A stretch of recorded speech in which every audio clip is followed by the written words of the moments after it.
지난주 우리는 은행과 은행을 감독해야 할 금융감독원, 그리고 국회 정무위원회 일부 의원들이 만들어 온 거대한 채용 카르텔의 실체를 추적했습니다.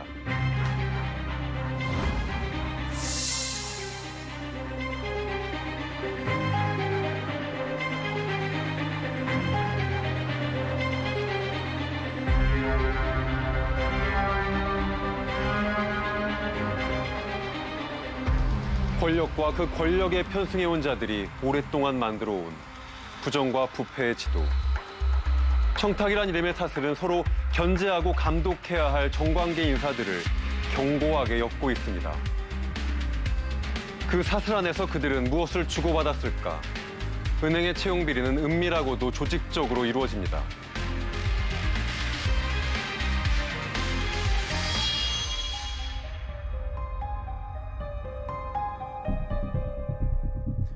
지난 4개월간 신한은행 부정채용을 추적하면서 제작진이 입수한 문건들입니다.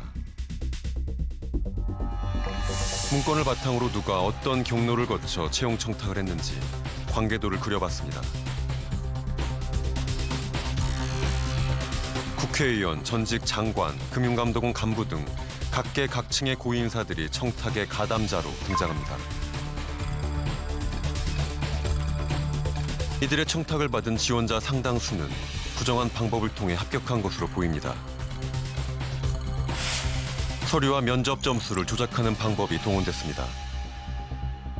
최하점인 DD 등급에서 BB 등급으로 변경된 한 지원자. 실제 면접관들의 평가는 어땠을까? 상대방 의견의 핵심을 파악 못하는 느낌.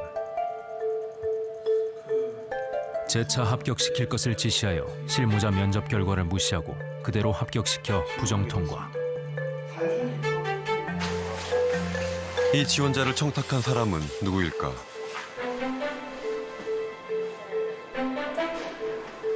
검찰 공소장에는 김영주 의원으로 기재되어 있습니다.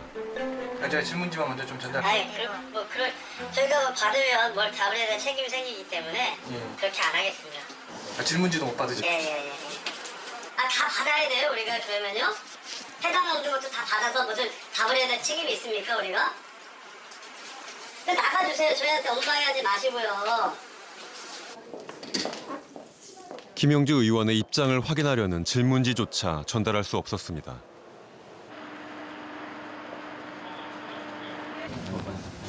김영주 의원을 직접 만나기 위해 제작진은 국회를 방문했습니다.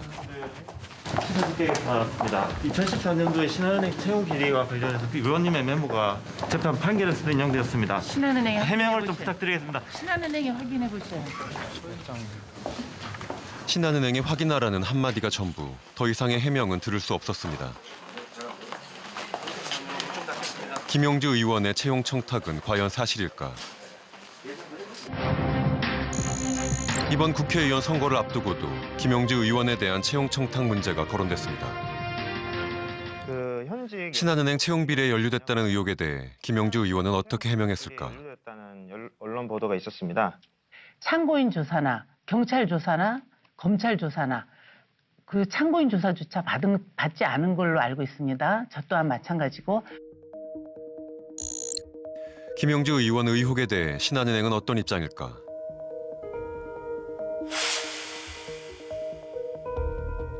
은행은 해당 의원을 포함한 국회의원들이 특정 지원자의 지원 사실을 알리고 사전에 합격 여부를 알려달라는 경우가 있었다고 밝혔습니다. 1심 법원에서는 어떻게 판단했을까? 김영주 의원과 관련 있다는 메모가 지원자의 합격에 영향을 미쳤다는 판결. 이 건으로 당시 인사부장은 유죄를 선고받았습니다. 신한은행 부정 채용을 고발한 지난 방송 이후 국회의원에게 분노하는 목소리가 무엇보다 뜨거웠습니다. 특히 채용 청탁 의혹을 받고 있는 김영주 의원에 대해 해명을 요구하는 의견들이 많았습니다.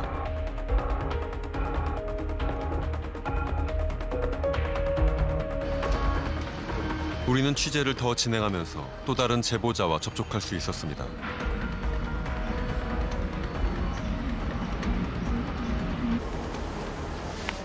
신한은행의 고위 간부로 있다가 얼마 전 퇴직했다는 제보자.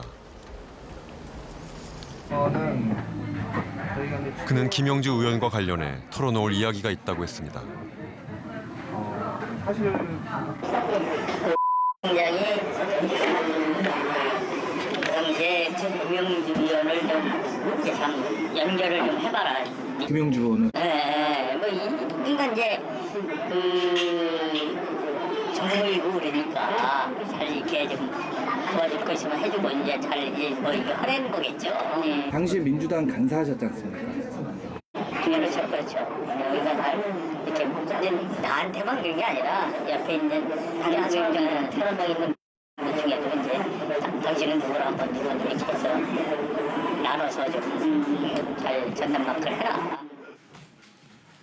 국회 정무위원회는 은행을 관리 감독하고 국정 감사를 실시하는 등 금융기관의 감시자 역할을 하고 있습니다. 설정인 정책 대안이 도출되는 기회가 되기를 바랍니다. 사전에 대출 요건 부정 채용 문건에 이름이 언급될 당시 김영주 의원은 정무위원회 야당 간사였습니다. 고작 0.21%고요. 그만큼 정무위원회 좀 힘이 센가요? 은행들에게. 뭐 하나 그게 있으면 거기서 얼마든지 조금 터치할 수 있는 데니까. 그리고 은행이라는 데가 또 약하잖아요. 그렇죠. 나중에 하나 그런 거를 이렇게 요청했을 때 이런 것도 마찬가지일 거예요. 요청했을 때 안 들어주면 어디 보자. 그래서 뭐 좋을 게 있겠냐. 정부가 언제든지 몸 드러나야 되니까 잘겠다. 프로포즈 해주는 격이죠. 신한은행은 김영주 의원에 대한 전담 마크맨을 두고 관리했습니다. 정무위 야당 간사의 힘은 얼마나 컸던 걸까? 그 당시에 여당 간사와 야당 간사의 지위가 다른데요.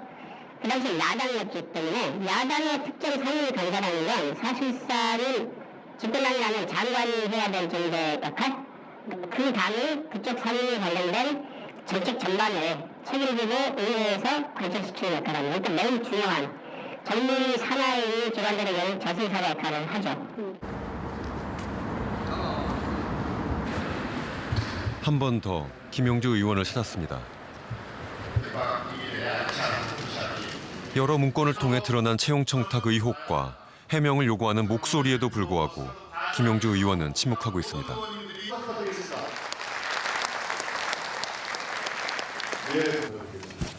이번에는 책임 있는 한마디를 들을 수 있을까? 의원님 안녕하십니까. 의원님 안녕하십니까. 저 TBS 방송국 시사직격의 이성훈입니다. 예, 저희 방송에 의원님 의견을 듣고 있는 시청자들이 좀 많이 있는데요. 말씀 부탁드리겠습니다. 지금 말할 적절한 건 아닌 것 같고요. 신한은행에서는 의원님의 연락을 받았다고 말씀하고 있습니다. 없었어요. 그만하시죠. 의원님. 여기 1심 판결에서 네, 1심 판결에서 의원님의 메모가 유죄로 인정됐습니다. 없어요. 판결문에 저는 무죄로 나왔어요. 제가 판결문에 의원님이 메모가 등장한 건에 대해서는 무죄 판결을 받았습니다. 신한은행 청탁 의혹 리스트에는 김영주 의원 외에 또 다른 정무위원회 의원들도 등장합니다.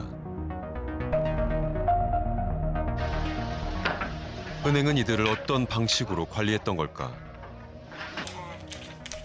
신한은행을 퇴직한 제보자를 만났습니다. 그는 은행 대관 업무에 관한 중요한 자료를 가지고 있다고 했습니다. 대관 업무는 은행이 외부 기관을 관리하는 업무를 뜻합니다. 대관 업무팀에서 작성된 문건, 은행 임원들은 각각 국회의원들을 배분하여 조직적으로 관리해왔던 것으로 보입니다. 은행이 국회의원을 관리하는 것을 중요한 대관 업무로 삼는 이유는 무엇일까? 은행 입장에서는 국회의원들과 좋은 관계를 유지하는 것이 필요하기 때문입니다.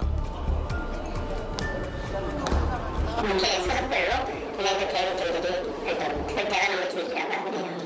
예를 들어서 잘못돼가지고 국회에 어떤 문제가 되거나 이슈가 되면 안 되잖아요. 사전에 그걸 막아야 되잖아요. 어떤 국회의원이 대정부 지지를 은행을 좀 좋아하게 한다. 그런 보좌관들이 그 내용을 알잖아요. 그럼 저녁에 이제 만나서 식사하고 술 한잔 마시면서 그런 얘기를 이제 하는 거죠. 어떤 이슈화가 될 거면 사전에 그 대관 담당자는 임원들한테 보고를 해서 그걸 막아야 되는 상황이고 그렇게 해서 이제 대관 업무의 본래 목적은 은행이 실적을 위해 외부 기관을 관리하면서 필요한 영업행위를 하는 것입니다. 그런데 대관 업무가 점점 청탁의 통로로 이용되었다고 합니다. 인사의견서라는 제목의 문서. 공공기관의 핵심 인사와 관계 유지를 위해 특정 지원자의 채용을 추천한다는 내용이 담겨 있습니다. 입사 지원자에 대한 정보, 핵심 인사와의 관계, 그리고 은행이 채용을 통해 얻을 수 있는 이익까지 적혀 있습니다. 시도공고, 학교병원, 공공기관 여기를 관리를 해야 되잖아요. 그러면은 예를 들어서 그쪽에서 힘든 거는 들어줘야지 유지를 할 거 아니에요. 은행이 신한은행만 있는 게 아니라 뭐 우리은행도 있고 하나은행도 있고 국민도 있고 여러 은행이 있잖아요. 그러니까 은행에서는 악착같이 수성을 하기 위해서 그러니까 들어줄 수밖에 없는 구조. 실제로 이 친구는 나중에 합격을 했나요? 합격을 했죠. 학교에서 근무를 다 하고 있는 친구들이에요. 현재까지도. 신한은행은 이러한 방식의 대관 업무는 과거의 일일 뿐 현재는 하지 않는다고 밝혀왔습니다.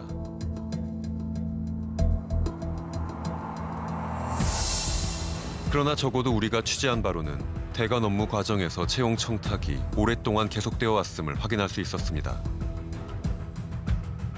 또 은행이 채용을 활용해 외부 기관을 관리해왔다는 정황도 보입니다.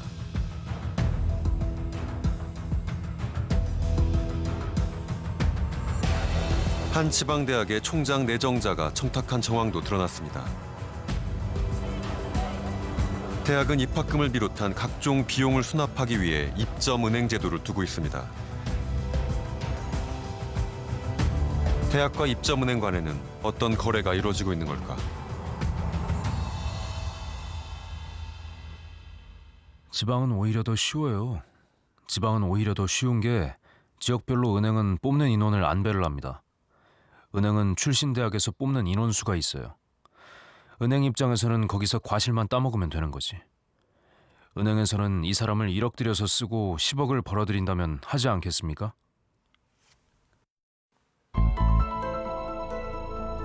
대학 총장 내정자가 추천한 지원자는 누구일까? 이는 검찰 공소장에 적시돼 있습니다.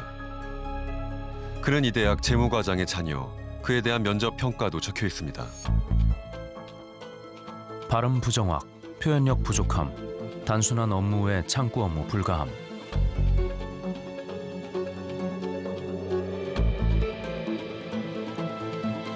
공소장에는 이 지원자와 관련하여 대학과의 거래 관계를 고려라고 기재되어 있습니다. 그게 뭐 자녀분이라고 예. 생각을 하는 것이 아니고 우리 대학 졸업생이라니까 어디 취업을 하려고 원서를 내고 뭐 그렇게 하면 네. 그뭐 그런 쪽으로 뭐 얘기를 갖다가 우리 뭐 어떻게 되는지 뭐 취업이 어떻게 되는지 뭐 이런 걸 물어볼 수 있는 거 아닙니까? 뭐 그 정도지 우리가 뭐 영향을 행사하고 무슨 그런 그게 뭐 1심 재판부도 이 지원자의 성적이 임의로 변경돼 합격됐다는 것과 재무과장의 자녀라는 메모가 합격에 영향을 미쳤다는 것을 인정했습니다.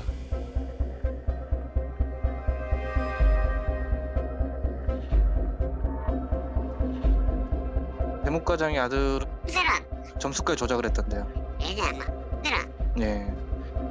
그 병원에 어요 병원. 예.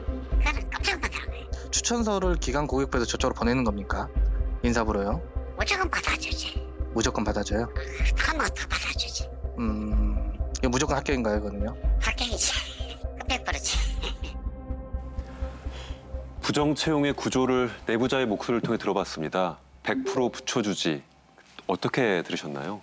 채용 비리를 통해서 누군가는 붙었겠지만 누군가는 떨어졌을 수 있잖아요. 그 떨어진 누군가가 제가 될 수도 있는 건데 이 부분에 있어서는 이것을 관행으로 넘기는 부분이 너무 허탈하고 화가 나는 부분인 것 같습니다. 금융권 취업 준비생으로서 이 금융권의 채용 청탁 비리 어떻게 보셨는지 좀 궁금해서요. 이러면 안 되는데 부러운 감정이 들고 지금 하는 게 뭐 하는가 싶기도 하고 정말 진짜 저희의 청춘을 바쳐가지고 노력을 해가지고 얻는 결과물이라 생각을 하거든요. 근데 누구는 내가 잘난 게 아니라 내가 아는 지인들이 잘났다 해가지고 저희가 얻은 거를 한 번에 그냥 가져가는 거잖아요. 심지어 그냥 가져가는 것도 아니라 저희가 있던 기회를 뺏어가지고 가져가는 거잖아요. 사실 저희가 채용 과정에 이제 들어갈 때는 공정한 시스템이 작동할 거라는 믿음, 신뢰, 그 공정성에 대한 믿음이 있잖아요. 그렇기 때문에 만약에 내가 떨어지더라도 내가 조금 부족했겠구나. 다른 사람이 나보다 조금 더 이제 앞섰기 때문에 합격했겠구나 그런 생각을 가지게 될 수 있는 건데 지금 이제 보는 것처럼 비리나 청탁 같은 게 일어나고 그것들이 이제 밝혀지는 것을 보게 됐을 때 당연히 저희는 그런 채용 과정에 문제가 있구나라는 의심을 할 수밖에 없게 되는 것 같아요. 은행 내부에선 이러한 밀접한 관계들을 하나의 관행이라고 여겨왔던 것도 사실인 것 같습니다. 이 관행이라는 표현을 쓴다는 게 어떻게 느껴지시나요? 저는 이게 일종의 어떤 권력에 의해서 온 거라고 생각이 들거든요. 일반 사람들보다 권력을 쥐고 있는 사람들이 그것에 대해서 범죄라고 생각을 잘 안 하는 것 같아요. 그러니까 관행이라는 단어가 나온 건데 명확히 이게 범죄다라는 거를 받아들이고 인정하고 가야 된다고 생각을 하거든요. 은행권 채용 비리 문제가 불거진 것은 지난 2018년입니다. 신한은행은 당시에도 4대 은행 중 유일하게 이 문제에서 비껴 있다가 뒤늦게 적발됐습니다. 뿌리 깊은 부정 청탁의 문제는 왜 진작에 적발돼 시정되지 못했을까요? 이들을 감시하고 견제했어야 할 감독기관은 무엇을 하고 있었던 걸까요? 신한은행을 둘러싼 무수한 청탁의 연결고리들.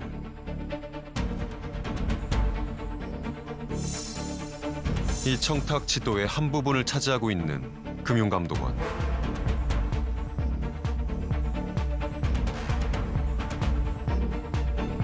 금융감독원은 은행을 관리하고 감독하는 기관입니다. 은행권 채용 비리가 터졌을 때도 금감원에서 전수 조사를 하는 등 은행의 감시자 역할을 앞장서서 했습니다. 신한은행 부정채용과 관련해 검찰이 적발한 명단. 정재계 고위 인사들의 이름이 줄줄이 적혀 있습니다. 그런데 이 명단에 금융감독원 고위 간부들도 등장합니다. 이들이 부정채용에 개입한 정황이 드러난 것입니다. 금융감독원의 청탁을 받은 이 지원자는 이규성 전 장관의 조카.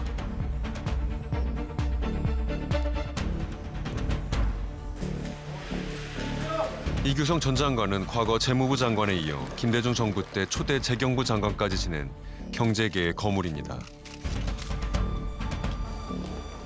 오랜 시간 대한민국의 경제 부처의 요직을 도맡아온 이규성 전 장관. 그의 조카가 청탁으로 입사한 것은 사실일까? 그는 현재 신한은행을 다니고 있습니다. 할아버님이 이제 이규성 전 재경부 장관님이시잖아요. 네, 맞아요. 예, 예. 이규성 전 장관님은 채용 때 뭐 부탁드리거나 한 적도 없으십니까? 제가 알 수 있는 거는 네, 사장님. 이규성 전 장관의 조카를 금융감독원 간부들이 채용 청탁했다는 것이 검찰 공소장에 적시돼 있습니다. 이 전 장관은 이 사실을 알고 있을까? 그를 직접 만나러 갔습니다. 자, KBS에서 온 정범수 PD라고 합니다. 예. 이게 시사 직격이라는 생각을 하고 있는데 취재진은 이규성 전 장관에게 해당 의혹에 관해 질문했습니다. 2013년? 예, 장관님 그 조카분께서 신한은행에 입사하실 때 아니 그런 게 청탁이 들어가는지 안 들어가는지 검찰 난 소환해본 적도 없고 난 아무것도 없다고. 그러면 금감원에 계시는 여기 씨나 이런 분은 전혀 모르는 전혀 말도리가 없는 사람들이야. 그런 사람들은 내가 어떻게 알아 그 사람들은. 애가 청탁으로 들어간 건지 제 실력으로 들어간 건지 당신이 어떻게 알아? 그건 이거 검찰 조사 결과에 나와. 검찰 조사 결과란 건 나는 한 번도 그 검찰에 불려간 적이 없어. KBS가 할 일 없어. 그따구 소리나 하고 앉았어?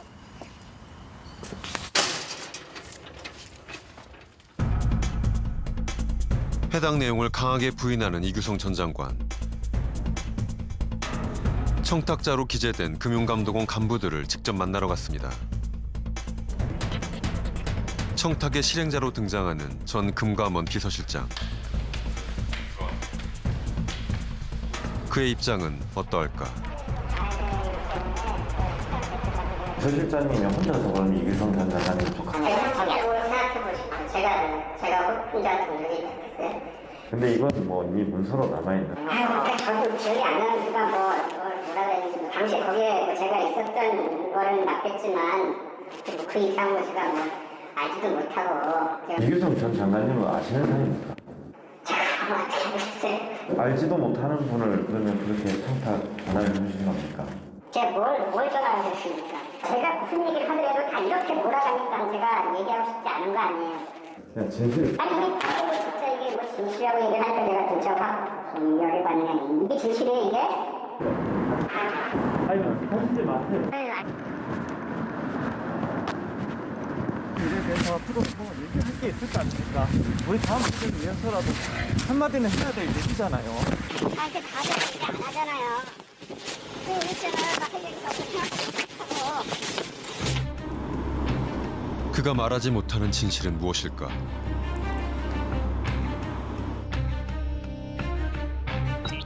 공소장에 등장한 또 다른 청탁자. 부원장은 진실을 말해줄까? 그에게 연락을 해봤습니다. 신한은행의 신입사원은 신한은행은 전혀 모르는 사람들인데 저는 그다음에 우선 제가 이규성 장관이라는 분은 네. 그 회사를 장관하셨던 분이고 그 한 번도 그분 얼굴도 한 번 본 적이 없는 분입니다. 그러면 그래서 예. 뭐 어떤 경로로든 신한은행에 뭐 얘기를 하신 적은 없다. 청탁 전화 한 적은 없다. 그게 진짜 깜짝 놀랄 일인데. 그런데 금감원 부원장의 말과는 달리 신한은행 측은 부원장이 해당 지원자의 합격 여부를 미리 알려달라고 은행에 연락했다는 것을 밝혀왔습니다.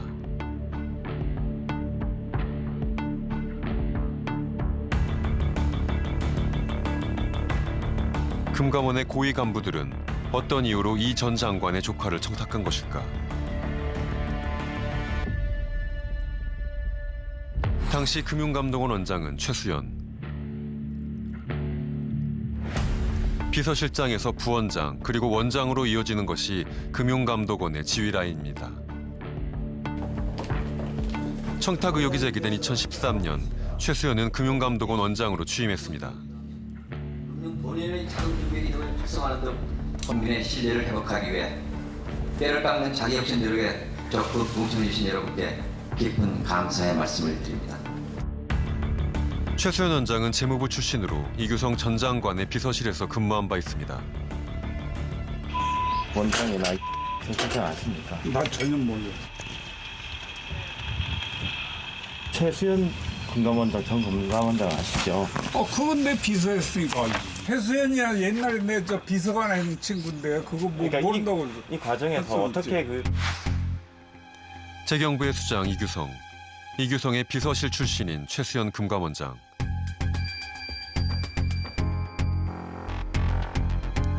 두 사람은 최근까지도 인연을 이어온 것으로 알려져 있습니다.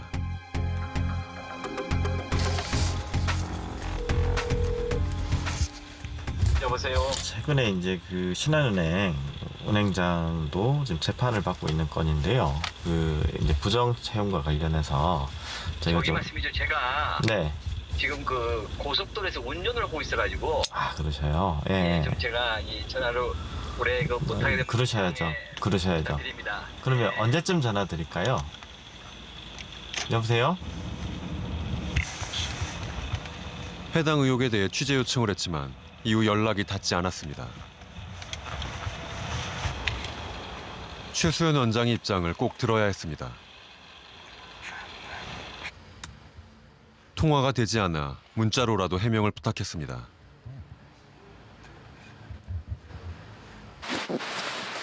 그러나 묵묵부답입니다. 그가 사회이사로 있다는 회사도 찾아가 봤습니다. 최수연 부모님 상담 안 하십니까? 지금까지도 최수연 원장은 입장을 밝히지 않고 있습니다. 최수연 원장을 취재하면서 우리는 비슷한 행태의 또 다른 채용 비리 사건을 발견했습니다. 금융감독원의 사내 변호사 채용 과정에서 벌어진 부정 채용. 당시 청탁받은 지원자를 합격시키기 위해 점수를 조작한 사실이 드러났습니다. 이 부정 채용을 지시한 것은 누구였을까? 당시 재판에 증인으로 출석한 금융감독원 관계자의 녹취서를 입수했습니다.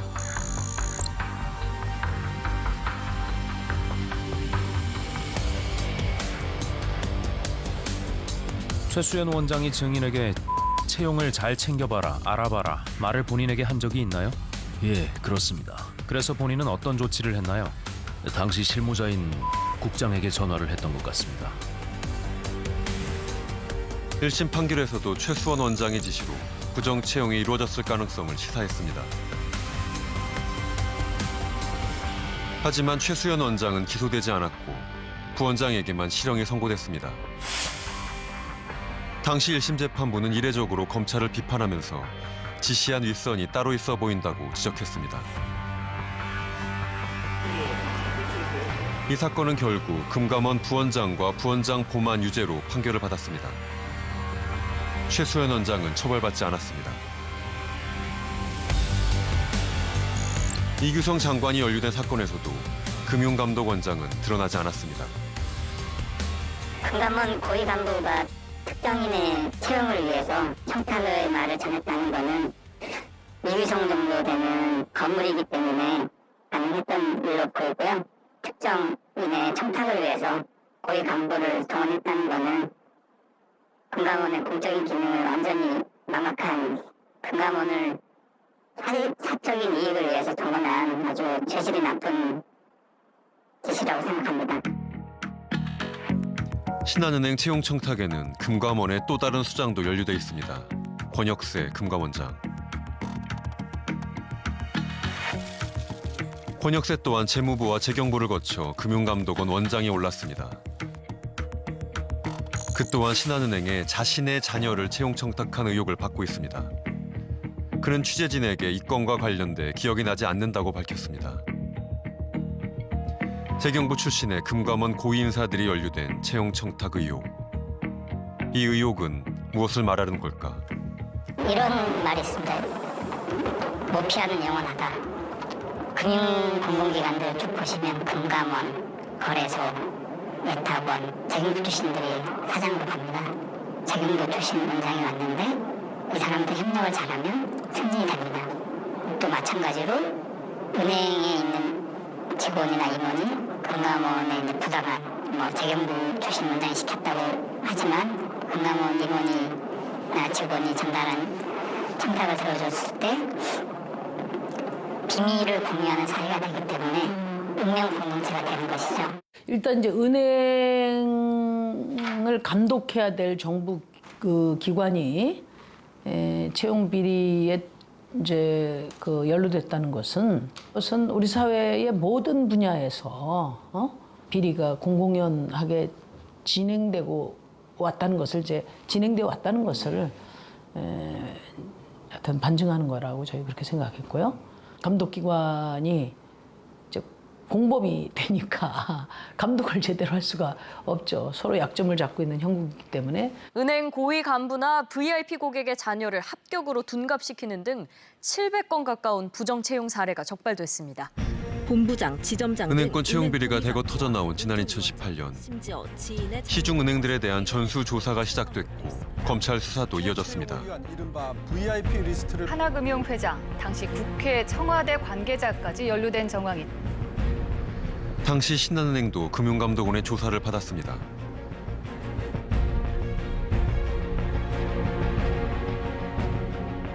당시 검사를 담당했던 금감원 A팀장.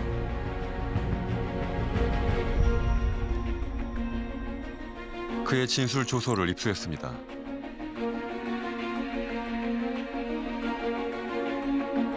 검사 결과는 어땠을까? A팀장은 인사부 DB 서버에서 시크릿 메모를 발견합니다. 그중 한 입사 지원자와 관련된 특이한 내용도 발견합니다.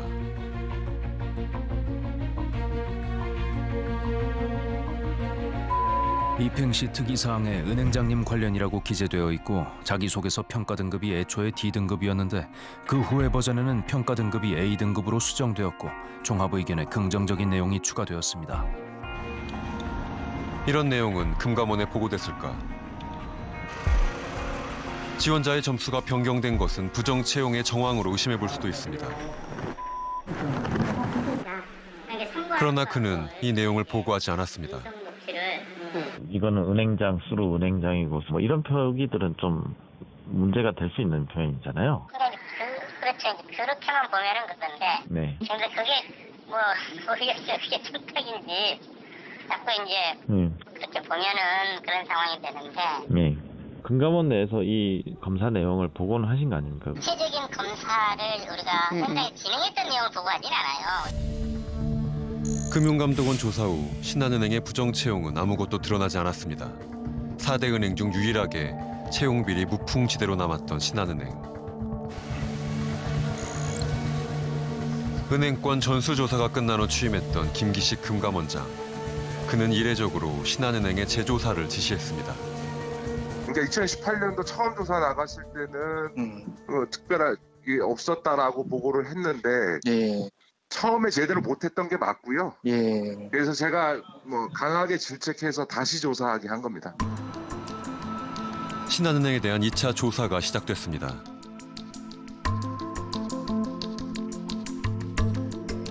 재조사를 담당했던 금감원 B팀장은 1차 조사에서 밝혀내지 못한 신한은행 부정채용 정황을 적발해냈습니다.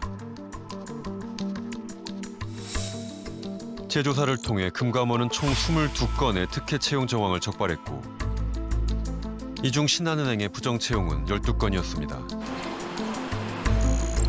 금감원 재조사 결과를 바탕으로 신한은행에 대한 검찰 수사도 시작됐습니다.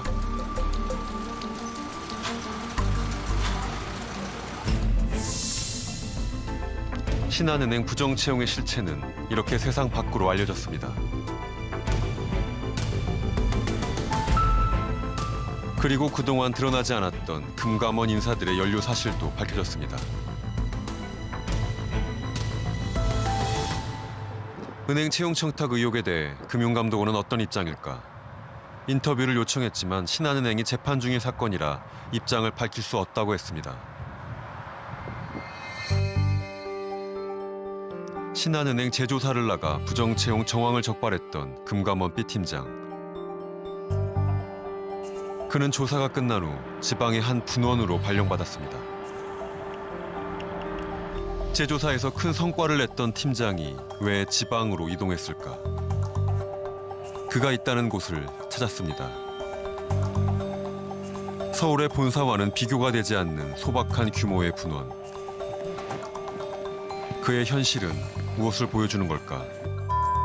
위원장님도 그렇고, 부장장님도 그렇고, 원장도 그렇고 여기 다 들어있지 않습니까? 그래서 이게 우연의 일치라고 저는 생각지 않거든요. 내부에서 지금 하시다가 이렇게 쉽지 않았던 거 아닙니까? 더 이상 제가 죄송한데요. 더 이상 뭐 말씀드릴 수는 없을 것 같아요.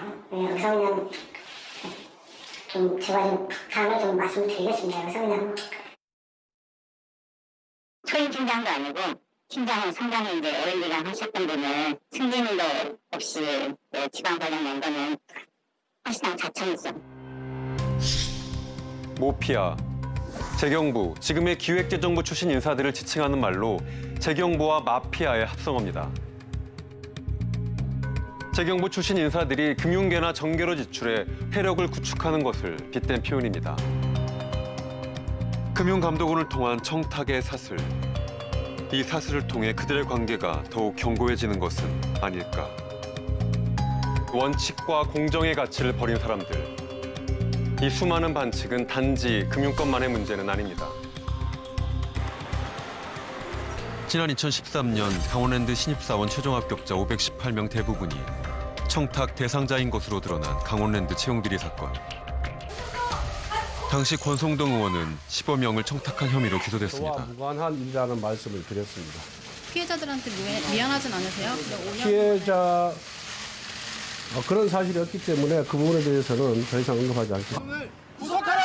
권성동을 구속하라! 권성동을 구속하라! 권성동을 구속하라! 권성동 의원은 1심에 이어 2심에서도 무죄 판결을 받았습니다. 업무방해, 제3자 뇌물수수 등의 혐의가 모두 입증되지 않았다는 것이 무죄의 이유.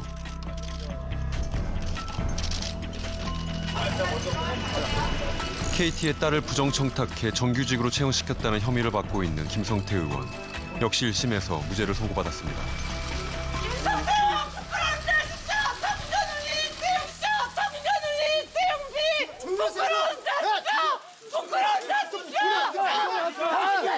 시민들의 분노는 극에 달했습니다. 청년들이 지금 채용 KT 내부적인 절차에 의해서 딸애가 정규직 전환 과정에 있었던 문제에 대해서는 이 모든 게 저의 부득이의 수치입니다. 국회의원들의 이딴 무죄 판결은 청탁자들이 처벌받지 않는 현실을 그대로 보여주고 있습니다. 채용 비리가 수면 위로 떠오르던 2017년, 당시 대통령은 청탁과 특혜에 대한 엄단을 주문했습니다. 이 공공기관의 채용 비리가 어쩌다가 발생하는 예외적인 사건이 아니라 일상화된 비리가 아닌지 의심이 들 정도입니다. 정부는 이번 기회에 채용 비리 등 반칙과 특권의 고리를 완전히 끊어내겠다는 그런 결연한 각오로 임해주기 바랍니다. 신한은행 채용 청탁 의혹을 받는 무수한 청탁자들. 은행 관계자를 제외하고는 이 중 어느 누구도 처벌받지 않았습니다. 이들이 당당한 이유가 여기에 있습니다. 없어요. 판결문에 저는 무죄로 나왔어요. 제가 판결문에 의원님이 메모가 등장한 건에 대해서는 무죄 판결을 받았습니다. 그거하고 관련해서는 검찰에서부터 나한테 뭐 확인하는 그런 전화 한 번도 온 적이 없었고. 나하고 관계가 있으면 날 조사했을 거 아니야. 검찰에서 나한테 조사했다는 증거가 있어요? 검찰은 왜 청탁자를 수사하지 않는 걸까? 신한은행 채용 청탁자들에 대한 수사가 어떻게 진행된 것인지를 검찰에 물었습니다. 저희가 그 질문지 내용을 검토를 했는데 네. 그 아시다시피 지금 그 사건이 항소심에 있더라고요. 예. 예. 그래서 저희 입장에서는 그게 재판 중인 사건에 대해서 저희가 어떤 입장을 내기가 좀 곤란한 상황이에요. 네. 강원랜드 사건도 그렇고 대부분의 채용비리 사건에서 청탁이라는 것이 워낙 은밀하게 이루어지죠. 그렇다 보니까 수사 자체도 어렵고 청탁이 있었다는 걸 이제 입증하기는 더 어렵고 더군다나 우리 법원에서 채용과 관련해서는 그 채용하는 회사의 폭넓은 재량을 좀 인정하는 분위기가 있기 때문에 이게 부정채용이라는 법원의 판결을 받는 것도 사실 쉽지는 않은 상황입니다. 불법 청탁에 관한 처벌은 이미 법률에서 규정하고 있습니다. 그러나 처벌 내용은 과태료 부과에 불과합니다. 과태료는 형사처벌이 아닙니다. 사실은 이런 채용 비리에서 청탁을 했다는 사실만으로도 전화했다라는 사실만으로도 처벌을 할 수 있어야 됩니다. 부정 채용 행위가 시작되도록 만든 사람은 전혀 처벌받지 않고 그것을 이제 결국에는 말단에서 실행한 이 실무자가 처벌받는다는 건 이거는 헌법에서 정한 법 앞에 평등에도 전혀 맞지 않고 우리가 생각하는 사회정의라는 관념에도 전혀 맞지 않는다고 생각합니다. 지난 2016년 하나은행에서도 대규모 채용 비리가 벌어졌습니다. 검찰 수사를 통해 하나은행의 민낯이 낱낱이 공개됐습니다. 수사 결과 하나은행은 대학 차별로 부정 채용을 저지른 사실이 밝혀졌습니다. 특정 대학을 합격시키기 위해 합격자가 불합격자로 만들어졌다는 것.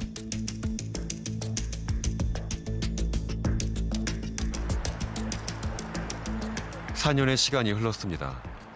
성수 씨는 지난 시간 동안 채용비리 피해자라는 새로운 이름을 얻었습니다. 아직도 그날의 기억이 잊히지 않습니다. 학교 명이 나오고 뭐 KK키도 나오고 하는데 그날 처음 봤을 때부터도 나일 수도 있겠다 생각이 되게 강하게 왔어요. 그냥 그 순간은 이렇게 크게 뭐가 와닿진 않았었어요. 시간이 흘러서 털어낼 거다 털어내고도 시간이 흘러서 혼자 남았을 때 그때 이제 다 오죠. 슬프기도 하고 어디서부터 잘못된 건지. 자신이 피해자라는 것이 뚜렷이 밝혀졌는데도 달라진 것은 아무것도 없었습니다. 하나은행 관계자들도 원망스럽고 또 이렇게 놔두고 있는 국회의원이라든지 힘 있는 자들 원망스러운데 만약에 내가 지금 붙어서 은행원이 됐다고 생각했을 때 그 상상이 가세요? 웃고 있을 것 같아요, 되게. 직장에서든 대검에서든.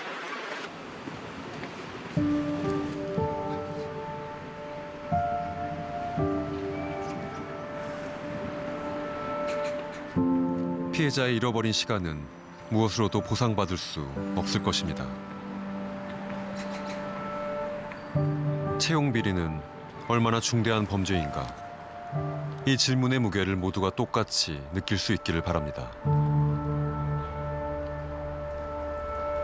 이렇게 부정청탁하는 사람들로 인해서 내가 거기서 일을 할 수도 있는 충분한 인재인데도 불구하고 그러지 못할 수 있구나라는 현실에 좀 많이 화도 나고요. 아무리 내가 열받고 이런 마음을 표출을 해도 적절한 처벌이 이루어지지 않는구나라고 느꼈을 때 그 무력감은 더 말로 표현할 수가 없을 것 같아요. 저는 부정채용으로 이제 입사를 한 불법자들에 대한 처벌 수위가 조금 더 강해졌으면 하는 바람이 있습니다. 처벌 수위가 지금보다 더 세진다면 우리 사회 구성원들의 반응이 또 문화가 조금은 달라질 수 있지 않을까라는 기대가 있거든요.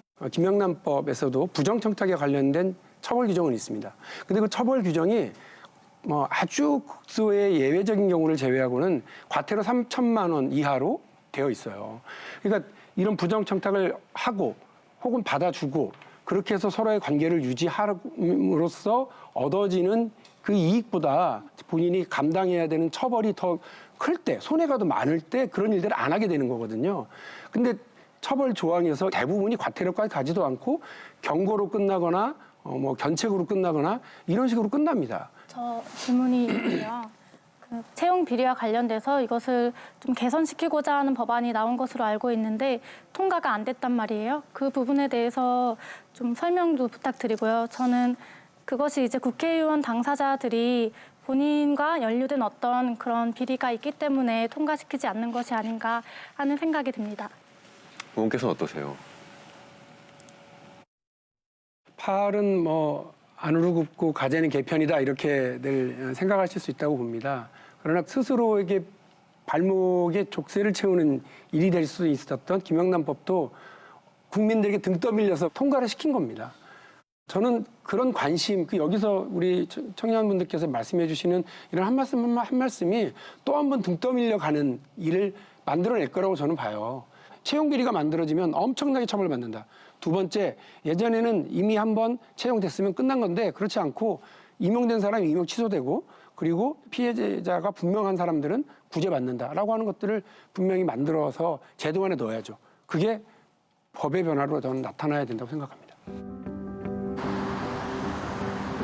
코로나로 얼어붙은 취업 시장에서도 몇몇 은행들의 공채가 시작됐습니다. 최종 경쟁률은 한 60대 1 정도라고 들어서 열심히 준비했는데 그래도 예상했던 것만큼 어려웠어요. 꿈이라는 한 글자를 품고 청춘을 바쳐 취업에 매진하는 20대. 이 경쟁이 공정한 것이 아니라 해도 더 열심히 하는 것 외에는 답이 보이지 않습니다.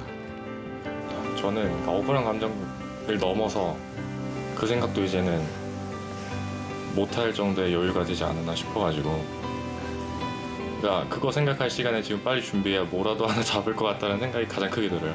진짜 비리가 있다면 극복이 안 되지 않을까요? 근데 없다고 믿고 이제 공부해야 많은 생각이 있으면 좀 하기 힘드니까 없다고 믿고 될 때까지 한다는 생각으로 하려고 합니다. 공공기관의 채용 실태를 전수조사한 결과 한 해에만 158건의 채용 비리가 적발됐습니다.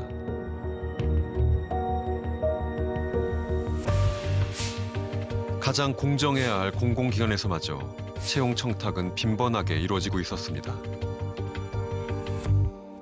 공정한 사회를 만들어가기 위해서 청년들이 당사자이기 때문에 함께 만들어가야 된다고 생각을 하거든요. 그런데 그런 힘마저 앗아가는 현실이 아닌가 하는 생각을 합니다.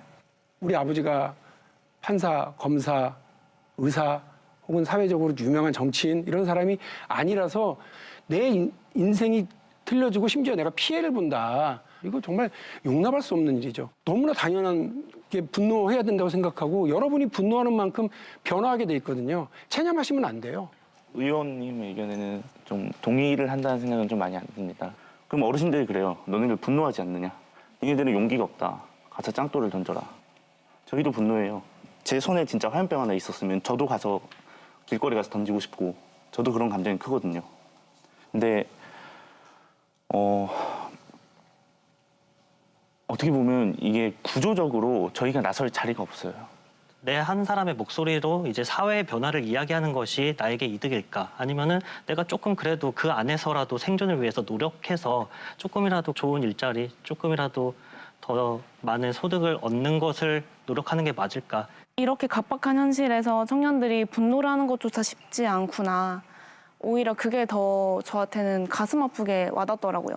한 분께서는 의원 말씀하신 거 동의하지 않는다.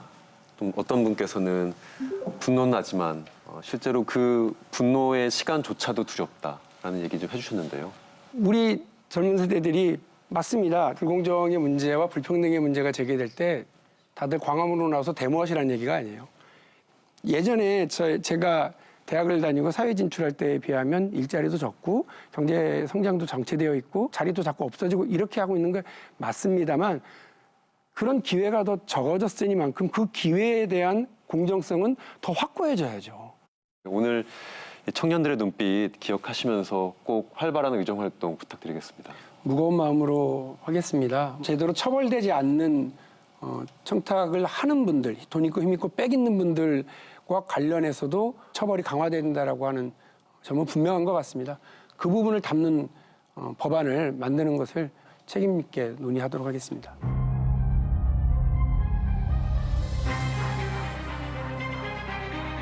지난 2주 동안 우리는 한 은행과 그를 둘러싼 정관계 인사들의 채용 카르텔을 통해 우리 사회의 오랜 치부를 들여다봤습니다. 관행이란 이름으로 계속되어 온 부정청탁은 부당하게 탈락한 젊은이들뿐만 아니라 신뢰와 공정을 잃은 우리 사회의 불행입니다. 청탁자를 제대로 처벌하는 법안은 그래서 꼭 필요합니다. 내일 개원하는 21대 국회에선 반드시 의결되기를 시사 직격은 요구합니다.